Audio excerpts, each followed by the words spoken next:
What we're teaching you is what you need to know to qualify. You have a position waiting for you, but you have to qualify for it. Ladies and gentlemen, welcome to another edition of Colts Coffee and Conversation. My name is Carl. And I'm Holly. I'd like to welcome you to another exciting edition of Colts Coffee and Conversation. How are you today, Holly? I'm doing well, thank you. Excellent. I hope you guys enjoyed the previous episode of the digging into the Heaven's Gate. Dum, dum, dum. Yes, and today we will even go further. Yes, we're going deeper down the rabbit hole. Yes, down the rabbit hole of the Heaven's Gate. But before we get to do that, we have things we have to do. The disclaimer, first and foremost, this is for entertainment purposes only. We are standard regular people who basically do the research, have opinions on it. Once again, entertainment purposes only. We're not professionals, unless you want to call us professional podcasters. That's about as far as it goes. Anyway, that takes care of the disclaimer. But if you do like us, if you do love us, if you do listen to us, please, 5 stars. Give us those glorious 5 stars. We need those to climb the genre of the podcast. Podcast genre that we are in. Yes. Yes. So, a few things. Of course, leave feedback too. We love to hear the feedback, positive and negative. As long as it's negative and it's 5 stars, I'll take it. If it's positive, give us 5 stars and say we're following instructions, or we think Carl is awesome, or we think Holly's the best and Carl stinks. Anything. Which I guess that would never happen, right? Of course not. I'm the greatest. I'm the coolest. Anyway, now in order to reach us, we have quite a few things you can reach out on to us. We have Facebook at Colts Coffee Conversation Facebook fan page. We also have the Instagram, the Gram. That's Colts Coffee Convo. We also have the Twitter machine, or Twitter. Tweet us at Colts Coffee Con 1, C-O-N-1, Colts Coffee Con 1. And, of course, we have our wonderful, glorious email address, and it is coltscoffeeconvo@gmail.com. And we also do have our audio messaging as well, Holly. Yes, record a message on your smartphone and send it off to our email address, which is coltscoffeeconvo@gmail.com. That's correct. All righty. I think we've gotten all the boring stuff out of the way. First, Not really. Not yet. Hold on. Jump the gun. But, of course, before we get into our conversation about our Colts, we must talk about our coffee, because it would not be proper. We must talk about our coffee. What are you drinking today, Holly? Well, I tried something new. Ooh, it's go on. It's probably just seasonal, but it's up on the board at Starbucks. Not sponsor. It is called Iced Cocoa Cloud Macchiato, and it was a cold one. A cold beverage. It was really good. Delightful. I doubled up. I had a vanilla latte. It was delicious. But nothing beats the current drink that I'm drinking. It's a Spanish latte. Now, this is from the Drip? Yes, the Drip in Fullerton. Yes. Also not a sponsor. Also not a sponsor. Hopefully one day maybe. But not a sponsor. Nonetheless, we do enjoy going to the Drip. We do enjoy their gluten-free lemon blueberry muffins. Nice and dense. I enjoy them. Dense, okay. Very dense, very dense. All right, are you ready to get into our second episode of the Heaven's Gate? I am ready. All righty. Okay, so when we last left off, on how Tea and Dough, or Applewhite and Nettles, or Bonnie Nettles and... It's Herff, but the first one is Marshall, Herff. Yeah, it's Marshall, Applegate. Herff. Applewhite. Sorry. She kept saying Applegate. I keep saying I keep thinking of Major Applewhite, the quarterback from Texas. Well, that's University. The proper name, is it not? Yeah, kind of. So it's Major. Marshall, who's now the head coach of Houston. Herff. Marshall, Herff, Applewhite. Anyway, we're just going to go by their last names. Of course, they do have many other different names, but we'll get into that momentarily. So we kind of left off where they actually met, so we did the background on both, so we kind of have an idea of who these folks are prior to creating the Heaven's Gates. Well, today we're going to get into it. Now, soon Applewhite began living with Bonnie, okay? Now, it was considered a platonic relationship. Now, the relationship was a deep and loving relationship, but it was not sexual at all. Now, Nettles, of course, which is Bonnie, was married with 2 children at that time, but after she became close to Applewhite, her husband finally decided to divorce her, and on top of that, she also lost custody of the children. They had 2 of them. Now, Applewhite also permanently broke off contact with his family also.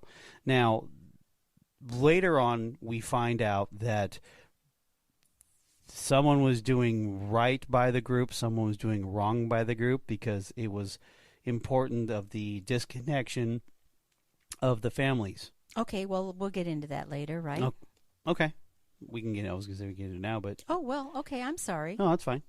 You know what? We will wait. We will wait. All right, okay. So, Applewhite also permanently, like I said, he broke off the contact with his family. He saw Nettles as his soulmate, but some people around him noticed that she had a very strong influence on him. Now, they opened up a bookstore. That's their first venture. It was called the Christian Arts Center. Now, this bookstore carried obviously books, hence a bookstore, but a variety of spiritual backgrounds. So, okay, so it's not kind of like the name is not really what it was. No, it should have been more of like Religious Arts Center. Yes. Yes, but nope, they called it the Christian Arts Center because remember, he has that Pentecostal background? No, Or Presbyterian. And she had the Baptist background. They did that, and then also they launched a second venture, which is called Known Place. Now it's Known Place. Now this is where they taught classes on mysticism and it's called Theosophy. Theosophy. I can never say that word right, but it's Theosophy. Now, but it didn't last long. Shortly after they opened it, the businesses closed. Now in February of 1973, they chose to travel and teach others about their belief system. Now, they drove throughout the Southwest and the Western United States. Now, while traveling, they had very little money and occasionally resorted to selling their blood and working odd jobs just to make some funds. Now, they usually survived, according to the research, they survived usually on bread rolls most of the time. They often camped out, and sometimes they just didn't pay their lodging bills. Ooh. So they just slept and dashed. Is that what that is? Well, I mean, in those days, it was in the 70s, there was a lot of places you could just pay cash, get a motel room, and go. Yes. So I'm not sure how that all worked. Well, they probably... That's a good question. Now I think about it, I'm like, wait, yeah, because I did hotel business. Yeah, but nowadays it's all credit card based. Most credit card based. Yeah, you can't just pay cash. Yeah, it's very hard. It's very difficult. So those are the good old days. Maybe it was like their campground fees? Maybe? I don't know. Oh, I don't know. Weird. All right. So now they were also corresponding with one friend from in Houston. Now, that person in Houston decided to agree to accept their teaching. So congratulations. They got their first convert in May of 1974. Now, Applewhite and Nettles pondered the life of St. Francis of Assisi. Now, they also read books and papers by Helena Blavatsky. Helena Blavatsky. She is a Russian occultist. R.D. Lang, which is a Scottish psychiatrist, and Richard Bach, who is a writer of aviation, fantasy, and philosophy. Now, they also drug with them was a King James version of the Bible. You know what one thing I'm seeing not on the list? What? I don't see anything from L. Ron Hubbard. No Dianetics? No fantasy from him. Oh, darn. That's right. He was a fantasy writer. Yes, he was. He holds the record for most... Was it? Anyway. Anyway, go ahead. Yeah, anyway. Someone's probably in there. He holds the record for the most... He was a prolific writer of everything. Either Scientology or the science fiction. Yeah, he holds the record for most words typed. That's what it is. Yeah, okay. Lots. All right, yes. Now, the funny thing with the Bible, they only focus on teachings about Christology. Now, Christology is the understanding of Christ. The ascetism, which is the abstinence of sensual pleasure, and Eschatology. Eschatology, which is end times teaching. Now, Now Applewhite also read some science fiction, including works by Robert A. Heinlein and also Arthur C. Clarke. Now, what are some of those books? Yes, Robert Heinlein wrote Stranger in a Strange Land. Now, I've heard of it. They may have made a movie, or it's just a phrase. Yeah, I think it's a kind of a phrase. Okay, and then there's The Moon is a Harsh Mistress. Ooh. Time Enough for Love. That kind of sounds familiar, but I don't know. But then there's the famous one, Starship Troopers. One of your favorites. Is that from that? Yes, that was their main song. Yeah, so you know the song. I do, because you sing it. Because you sing it. Well, what's funny is that band who made that song, that's the only decent song they made. Okay. One-hit wonders. One-hit wonders. Yes, okay. Now, Arthur C. Clarke, thank you for the squirrel memory. Arthur C. Clarke, now he wrote quite a few books as well. Ones maybe you may have known as called Childhood's End. The Rendezvous with Rama.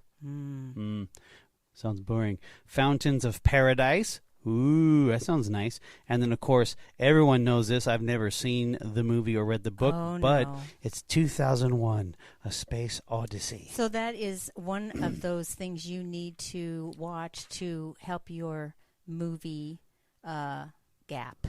You need to know that. That's one of the best all-time movies of all. Well, I still haven't seen the other one with Rodney Dangerfield. No, Rodney Dangerfield. Oh, my gosh. Richard Dreyfuss. Which one was that? Oh, you mean you're talking Close about... Encounters with the Third Kind. Oh, my gosh. Okay, those are something you have to... We're going on a side rant, but hey, whatever. Okay, fine. Yeah, we sort of have movies on our mind right now. Yes, we do. All righty. Go ahead. So now by June of 1974, Applewhite and Nettles beliefs had solidified into a basic outline. So they kind of figured out their stuff, okay? Now, their conclusion was that they had been chosen to fulfill a biblical prophecy and that they had been given higher-level minds than other people.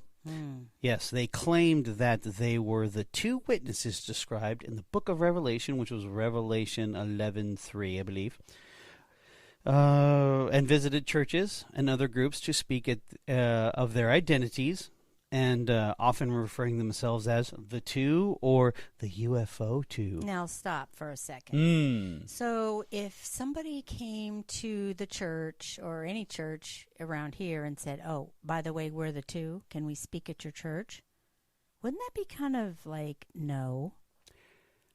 All I can say is it was the 70s. Yeah, that's true, huh? It's the 70s.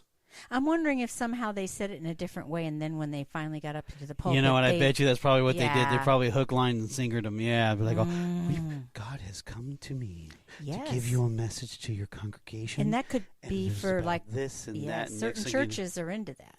Yes.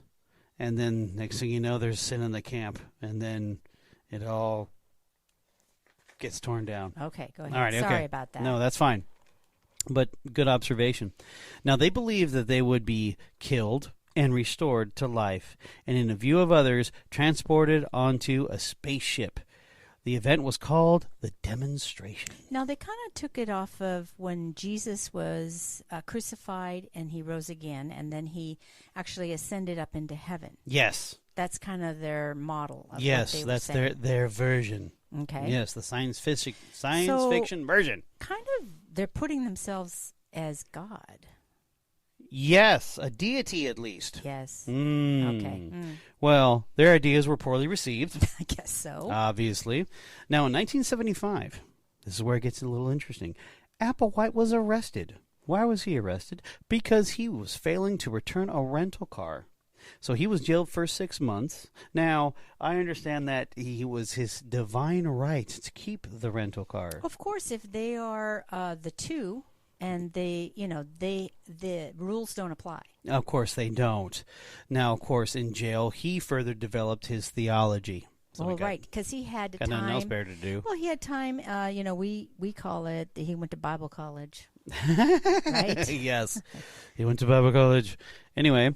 After his release, they decided to travel California and Oregon, eventually gaining group of committed followers. All right, why has it always got to be Oregon and California? It's called the left coast. It's called a pattern is what I see. Okay. Now, they publish advertisements for meetings.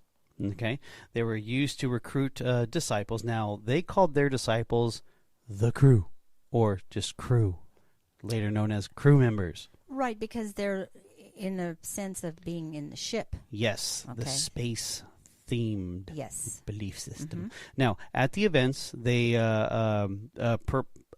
purported to represent being from another planet, which they called the next level. Now, they also claimed that those who agreed to take part in their experiment would be brought to a higher evolutionary level. That sounds kind of fun. Now, Nettles referred to themselves as guinea and pig. These are one of the names, right? Yes, one of their many names. Okay, let's talk about the names real quick since the first ones have appeared. Now, they were called themselves guinea and pig. There's Bo and Peep. Bo and Peep was another, and then they settled on Tea and Doe, which we Yes. discussed in the first episode. But I'm not getting, no, your last name's Nettles and Applewhite. We're going to go with that so we don't get confused with the weirdness. But now, Applewhite described his role as a lab instructor. Interesting. And that his primary, he was the primary speaker. I guess he had the gift of gab, because remember, he was a professor. Yes, he was. So that was the easy part. Now, while Nettles, she occasionally interjected clarifying remarks or corrections that may made not sense. Basically, she was a narrator. Now, they originally named their organization the Anonymous Sexaholics Celibate Church. Oh, goodness gracious. Right? Does that not have some pizzazz or what? It sounds to me like a red flag. You'd think. Right? They probably figured, well, apparently they figured it out, because then they decided to change it to Human Individual Metamorphosis. Well, yeah, that sounds a little more new agey. Yes, and abbreviated HIM. Him. Ooh, fancy. So, Applewhite believed that ancient astronauts hypothesis. Now, what is that? Now, this claimed that the extraterrestrials visited the Earth and placed humans on Earth and would return to collect them, but only a few of them. Not everybody. Because they couldn't get millions and billions of people. No, but they wanted to make sure that they felt special because they were the two. That's true. Now, Applewhite would use the phrases from Star Trek. Hence, the previous episodes, that's why we kind of set it up as a Star Trek theme. Yes. Yes, this is our transition from Star Trek. Now, Star Trek played a role in Applewhite's life because he also claimed that aliens communicated with him through that television show. What a lovely imagination. Now, they began to send advertisements to groups in California where they were invited to speak to New Age devotees in April of 1975. Now, they were able to get 25 attendees to follow them. That's impressive. Now, they also focused on college campuses. Now, the one that did get into is Canada College. Now, where is Canada College? Ooh. It sounds like it might be in Canada. You'd think, right? Makes sense. No, it is not. It's in the Bay Area. Oh, in lovely. 1975. In the 75. Yes. I mean, what else is in the Bay Area that we've covered? Everybody. Liberation Army. Yeah, I bet you they're probably like a community college attached to Berkeley. Anyway. Well, could be. Yes, probably. It's near Redwood City. Now, also, in Oregon, in September of 1975 is where they got really famous. Why? Well, let's get into it.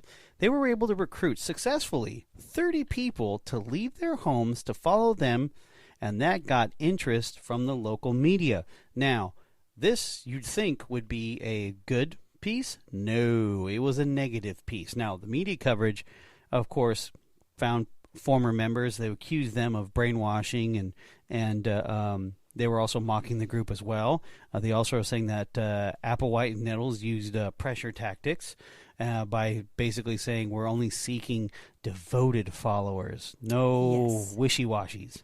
That's right. They don't want those just coming in for the ride. Oh, no, no, no. If you're here to do it. Now, compared it, also the news also compared it to a New Age movement and also by multiple academics as well. So there you go. And they were trying to avoid that New Age movement label. Now, the group started receiving an influx of funds during this time in the late 70s, which was used to pay for housing and expenses. So everything is now starting to go well, correct? Yes. You got some followers. Yes. Those followers, were they not in Oregon? They were Oregon and a combination of Oregon and Californians.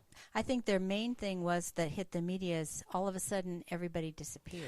Yeah. Well, you had like 25. They got 25 in California, but they were also to get 30 in Oregon. Yes, and they disappeared. That's right. And they sold everything. Yes. And everybody's going, well, we're going to go. We're going to... It's too much attention. Yes. Mm-hmm. I know. It's odd. And they moved on. Yes, they did.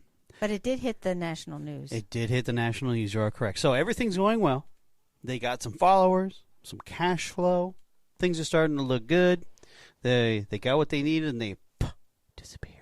Yeah, and they even have their belief system pretty much intact. So so everything's going well. Well, unfortunately, the 80s happened. Now, what happened in the 80s? Well, unfortunately, this is where things start to take a twist for the group as a whole. Now, Bonnie Nettles in 1983, she had cancer. Now, when she had cancer, she had an eye removed because of it. Now, the doctor who treated her informed her that the cancer was spreading all over her body. Now, that kind of puts a wrench in certain things, doesn't it? Now, she stated that the doctor was ignorant and believed that she could not die and that Applewhite and her would ascend together. So she probably thought that the aliens were going to come very soon. Yes, she did. She did. But unfortunately, in June of 1985, I think it's the 18th or the 19th, there wasn't really pinpointed. Unfortunately, she lost her battle to cancer. The cancer spread to her liver, and then she passed away. Now, I'm understanding that she passed away by herself. In a hospital, that there was Applewhite wasn't there, no one was there, because obviously he didn't want them to see that she's dying. After they were saying, "No, we're the two, we're going to be ascending." Yes, that is correct. So she had family that never knew. That is correct. We will that, to my understanding, that they found out months after the fact. Oh yeah, even more than that. Was it months? It's like it's almost a year. A year, that's correct. Because once they passed, well, just a little teaser for the next episode. Yes, we are going to get into the details of how the family found out.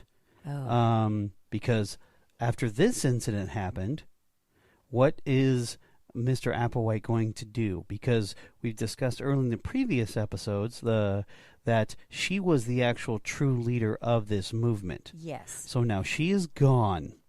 And of course, he was the beta male. Mm-hmm. And he took instructions from her.